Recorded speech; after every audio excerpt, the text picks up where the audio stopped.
Hey MVPs, Rico Knows here. Going to talk to you guys about the win total for Notre Dame going into next season. If you check the sports book, they have it at a whopping 10.5 wins. They have 10.5 wins here for Notre Dame, and they have a plus 128 and a minus 158, meaning they really expect them to only win 10 games. They don't expect them to win 11. That's why they're giving you positive money on the 11. If you're a Notre Dame fan and you believe your team's going 12-0 in the regular season or 11-1, then that's your bet to make right there, that plus 128. If you're a realist and you're going to be, chalk, follow all the Florida lines for what they are, or I'm sorry, the Vegas lines, you're there. I said Georgia, Florida line. There you go at minus 158. But let me tell you what Rico knows. What we know is 2023, they started off with a bang. They beat the hell out of Navy, 42-3. Looked great back out in Ireland. Saw that game. Really surprised that Navy looked so terrible because the year before, Navy actually beat them. So that was really weird. Tennessee State, smash. NC State, surprising they put up 45 points on a great NC State defense looking back at hindsight, but they did. 41 against Central Michigan, and then reality set in. They couldn't score against Ohio State. They beat Duke in a game they probably shouldn't have won, but they did. And then they lose to Louisville, a team with a lot of explosive firepower on the offensive side of the ball, and they just got outscored and dominated. And I think I predicted that one, by the way. They beat the brakes off of USC. Shout out to Caleb Williams. He might have been crying in that game as well. 2 weeks to prepare for Pitt, and it looked like they had 2 weeks to prepare for Pitt. They beat the crap out of Pitt. Going and losing to Clemson is very telling. There are still teams out here with elite talent that no matter what you think you have, they still have elite talent. Like coaching can't bridge the gap. That's the reality of the situation. So Clemson's very good. And then you lose to Clemson. 2 weeks to prepare for Wake, beat the crap out of them, beat the crap out of Stanford, and then blow out a hapless Oregon State team in the bowl game. Oregon State, no coach, didn't play any of their starters. Like everybody was in the transfer portal. It was bad, and they looked worse. And I think we predicted that one as well. Shout out to us. But let's see what they had. Last year, statistically, very senior lad team. We're talking about Sam Hartman coming in through the transfer portal from Wake Forest. I told you he wasn't going to be good. Shout out to me. I got it right. Just watching a lot of tape, understanding there was a ceiling to his ability and his skill set. He wasn't that great. He just wasn't. He wasn't terrible, but he wasn't great. And it didn't elevate his draft stock, by the way. Steve Angeli got in the bowl game, and don't let it fool you, though. 7 touchdowns, 1 interception looks great, but he played against a group of 5 team, if you will. When I reassessed Oregon State this offseason, they looked worse than a lot of Mountain West teams. I'm looking at my offensive rankings. I finally finished them all, guys, like I've been referencing in the previous videos. And if I'm not doing a control F right now, I'm just looking for Oregon State, and I know they're somewhere towards the bottom. I just know it. So it's one of those things where you saw, they're 107. I have them the 107th best offense in America next year behind Middle Tennessee. So you saw Steve Angeli just beat the crap out of a terrible team, just so we're keeping it real. Or outscore them, if you will. Audric Estime, gone to the NFL. That was the star running back of this team. He was the entire offense. 18 touchdowns, 1,300 yards. Nobody else got the ball. No one else was doing anything worth a damn. That was the guy. And I really love Audric Estime's game. I thought he was very dominant. Now, they do have other good running backs. But like most teams, they're young, unproven, and they're just kind of hyped coming out of high school. And it's usually because they have statistics and things of that nature. Like, when you're a 5-star lineman, there's no stats to reference. Nobody can say it. But when you're a 5-star running back or a 4-star running back, they'll be like, well, he rushed for 2,000 yards and 20 touchdowns, something like that. So it's usually Price, Payne, and Love are the big 3 that they all talk about. But obviously Payne is down with an injury for next season. He won't be playing at all, from what I understand. And so all you have is Love and Price. And they're 2 young guys that are supposed to go out there and do it. When I watch tape on these 2 guys, they remind me of the backup running backs at Wisconsin. They remind me of Wisconsin just got 2 new freshmen, and they're very, very similar in ability, skill set. They pop on tape the same way. Like, it just looks like a quality running backs at the Power 5 level. Nothing life-altering about these guys, from my perspective. Receiving, they have a superstar at wide receiver in Jaden Greathouse. I talked about him back when he was in high school. Jaden Greathouse is a great wide receiver. 18 catches, 265 yards, and 5 touchdowns. Obviously, growing pains, injuries, inconsistencies, preparation, all kinds of stuff. Welcome to the college football game. Welcome to the world of college football. You're not going to always have 1,000 yards receiving. You might be great and only get 265. So he is the best player in this receiving core, and the rest of these guys don't really matter. That's the guy that you need to build around. That's the guy with NFL potential. Chris Tyree hit the portal, went to Virginia. He's gone. Former running back, by the way. Mitchell Evans gone, or Mitchell Evans still here. I'm sorry. Mitchell Evans is still here, one of the best tight ends in America. I respect his game, and usually Notre Dame is tight end you, if you didn't know. They really are, since the year 2000, more than Iowa. And then you have Rico Flores hit the portal. Jaden Faison gone. Jaden Thomas still here. Merriweather hit the portal. Holden Stays hit the portal. Like, they got raided, bro. Everybody's gone, and we'll talk about it. And what it really comes down to is, do you really want to be on a team where you're not going to get more than 30 receptions? Like, no wide receiver on the team had more than 30 receptions. If you're a star wide receiver or you want to get to the NFL, you got to get more on tape. You got to go somewhere where you're going to get more touches, more yak, more touch, everything. And they don't do that at Notre Dame. It's spread out, and the offense is built around a running game. It's very Penn State-ish. It's very, Penn State. That's what it feels like. That's who I'm going to compare it to. Not bad.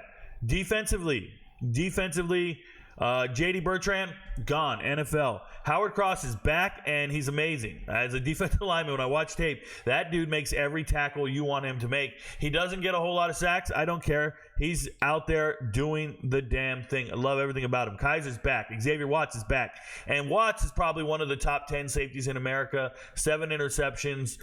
He's everywhere. He's a playmaker. He knows how to make the plays and get the ball, that kind of stuff. But Baptiste is gone. He was only here for 1 year. The Ohio State transfer. Riley Mills is back. Complete stud. Gone. Let me see. Benjamin Morris, one of the best corners in America as well. Probably top 5 corners, NFL draft-worthy type dude. 10 passes deflected, 3 interceptions. Don't worry about the stats. When you watch tape, these guys are great.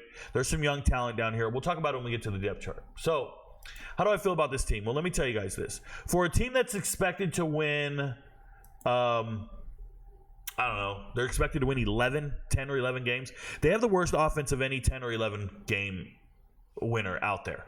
The worst offense of any team out there, period, that's supposed to win 10 or more games. When I look at this offense, I want to tell you something, guys. Chris Mitchell transferring in from FIU. Chris Mitchell is cool. He's nice to cheer for. When we watched FIU, I would say this to all the MVPs. Hey, there's only one guy on FIU that can actually get first downs. There's only one guy that's worth a catch or two. And it was Chris Mitchell. At no point did I think Chris Mitchell was a Power 5 starter. Like, Chris Mitchell could go to USC right now and would be 8th string. I'm not exaggerating. I'm not joking. I just watched Dorian Singer become 6th string, and that was a first-team all Pac-12 guy. Like, Chris Mitchell starting for you is a huge problem from my perspective. I don't get it. But that's what you got. You got Chris Mitchell. You have 2 returning receivers that are proven commodities. Never more than 30 receptions in a season. No big deal there. Bo Collins transferred in from Clemson. Congratulations. You have a true freshman in the 2 deep. That's how thin the wide receiver core is at Notre Dame. Deion Colsey's here. Like, there's some guys. But here's the thing. When you see true freshmen, I don't care how many stars they got, in your 2 deep, your wide receiver room sucks.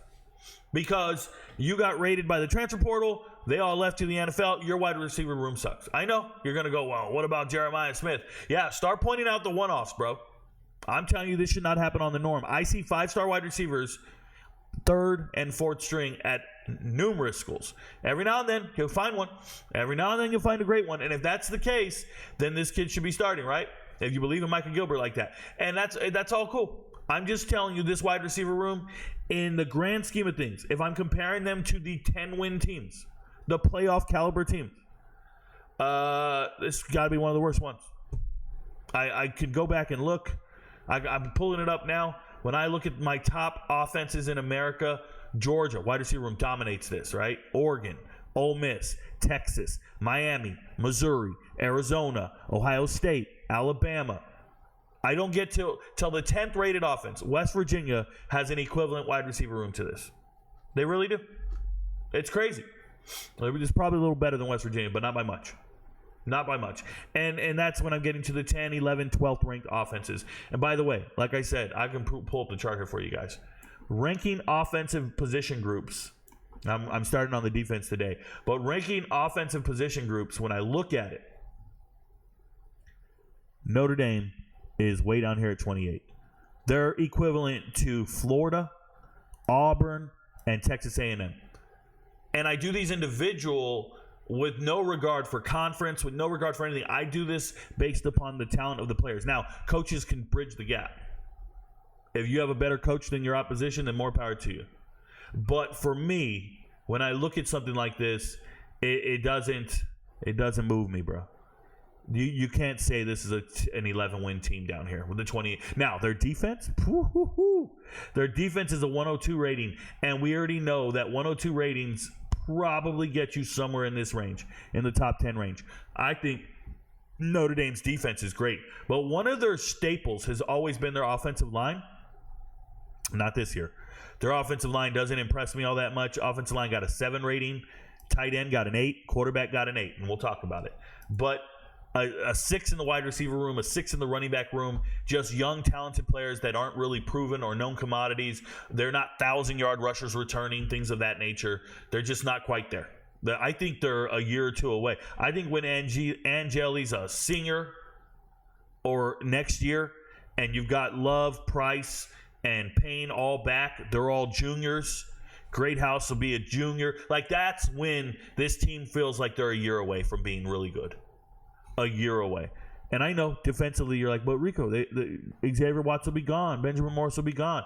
I don't care. They feel a year away. The defensive line is great, but offensively they don't look like they can keep up and hit on all cylinders. They're going to be good. They're going to be good because of the defense, but it's going to be a very Penn State-ish season. It's going to be one of those teams that wins against all the scrubs, and then when you get against some of these bigger teams, you don't have the firepower to keep up. You don't have the players. That's how I feel. All right. That being said, depth chart, wide receiver room is fine. Offensive line, we got a new starting left tackle, right? Alt just left and got drafted. I got to see Charles in the bowl game. Congratulations. Did well. Everybody else, juniors, sophomores, cool. Just a little underdeveloped in comparison to some of the other elite offensive linemen out there. I go through each individual's tape. I watch all of it. If you saw me, it took me like 3 days to go through all the tape for all the different offensive linemen that I was evaluating. I've known a lot of them, so I don't have to reevaluate them for the most part. If you're a known commodity, I can skip over you. But here, I watched all their tape, and I'm just like, Tosh is going to have to do some work out here, and we'll see what happens. But I don't look too impressed with this. Mitchell Evans, good tight end. I gave him an 8. That scale from 1 to 10. And let me tell you, 8s are amazing, but that's because I'm rating the whole tight end room, and it just feels pretty good. Riley Leonard, transfer coming in from Duke. I love Riley Leonard last year. He laid an egg. He was dealing with injuries, ankle injury if you saw it. But this is a dual-threat quarterback. He's sneaky dual threat, like Daniel Jones, like Vanilla Vic. Riley Leonard can run with the rock. He can throw it. He can put it places. But he's a basketball player and a football player. But he's athletic, man, and I like him. But if he doesn't utilize his running and he's not 100%, you're going to lose one facet of his game, and that's not good. Now, that being said, I haven't really seen him put it all together at the highest echelon, but I'm still a big fan. I'm a big fan of Riley Leonard, and I would assume Riley Leonard's going to shoot up draft boards if Notre Dame has a great season. I'm telling you, first-round draft pick type stuff. He's very good. I like Riley Leonard. He looks like an NFL quarterback.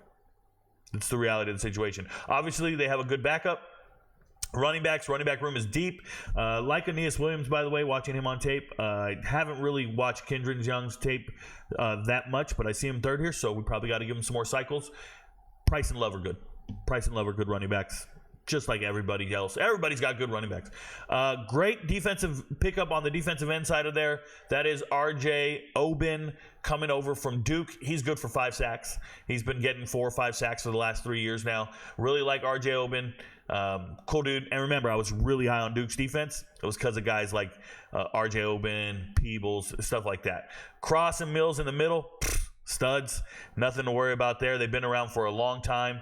A lot of depth there, and just a lot of meat up front. We have the meats. But Tellers needs to He needs to show me something. This guy's been a role player for many, many years and never really did anything on tape to impress me. Shout out to number 12. Kaiser coming back, leader of the defense. Believe in him. Bowen, just a young stud. Him and Snead. Young guys who were in the rotation last year, kind of, sort of, and now they got their shot to start. We'll see what happens there. Very surprised that they didn't hit the portal to find replacements, but they must believe in them, okay? Jaden Mickey, that's not the guy. That's the guy that's going to be attacked a lot because they're going to stay away from Benjamin Morrison here. They're not going to be throwing at him. Xavier Watts can do everything. And then Aiden Schuler, I'm surprised he's labeled a starter, but more power to him. Rod Hurd coming in from Northwestern probably should have got that nod. Rod Hurd is maybe going to be in the starting lineup at some point during the season. I think Rod Hurd's a pretty good player. So a lot of depth in the secondary. Oh, by the way, Jordan Clark came in from the transfer portal. That's Ryan Clark's son. Just transferred in from Arizona State. Good stuff.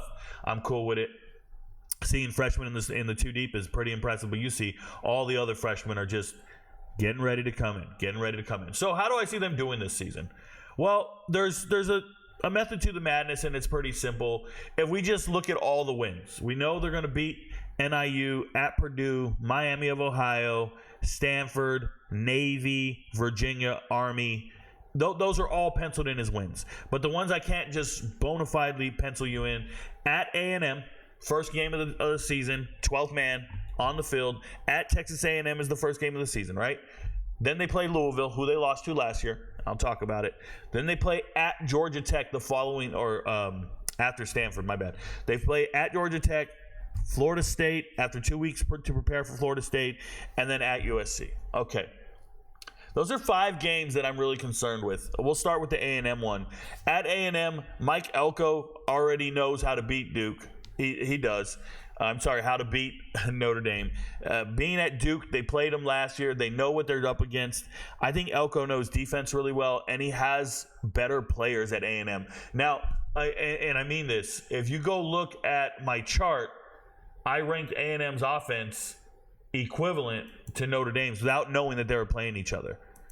This is just me assessing offensive talent. They're about the same. So I think that it will be difficult for A&M to score on these guys. I really do. A&M's going to have a tough time scoring. But A&M's defense, I haven't evaluated them yet. But I think Mike Elko knows what he's doing.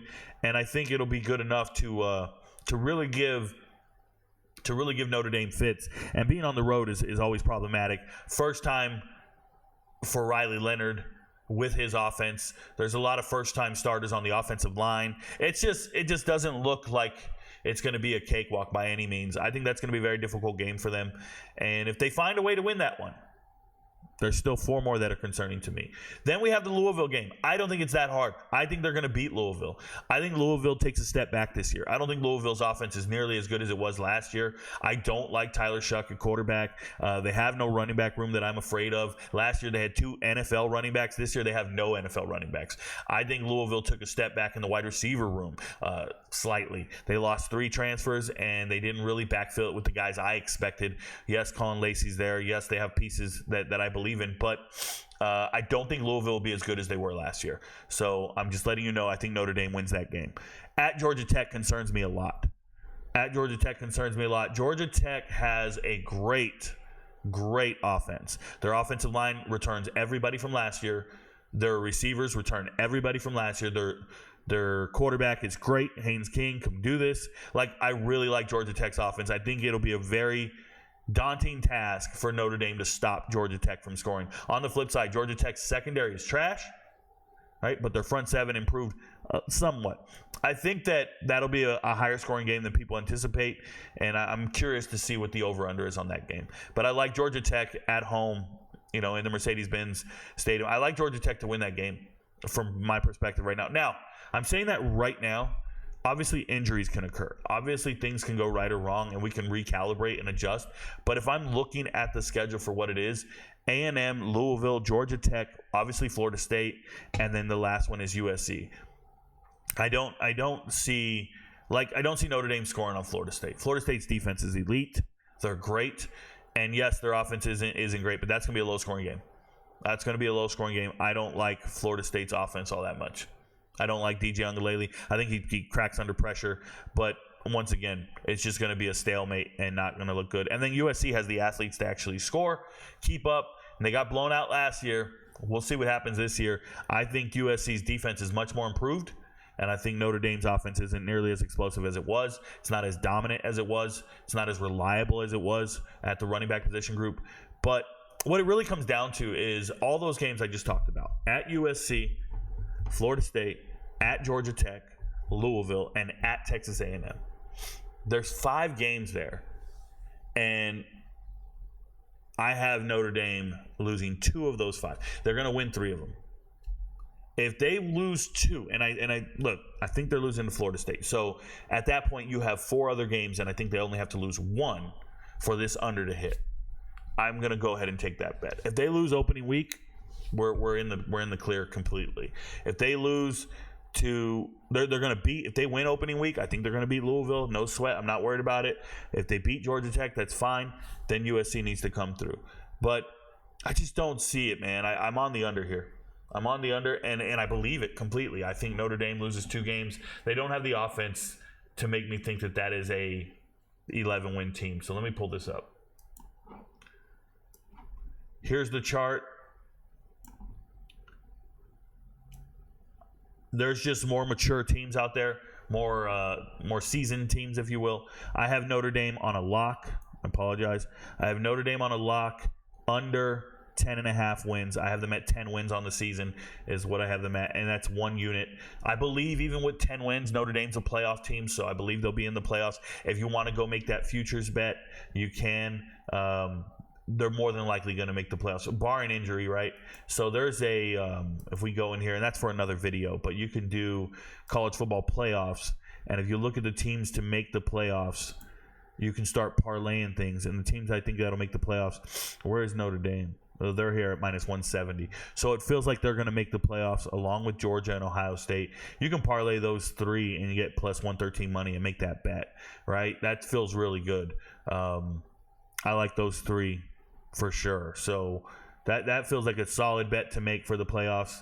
Plus 113, that's a parlay worth making. Shout out to the MVPs. I will post it.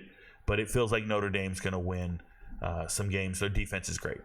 So your friends don't know. But Rico knows. Good luck, y'all. Peace.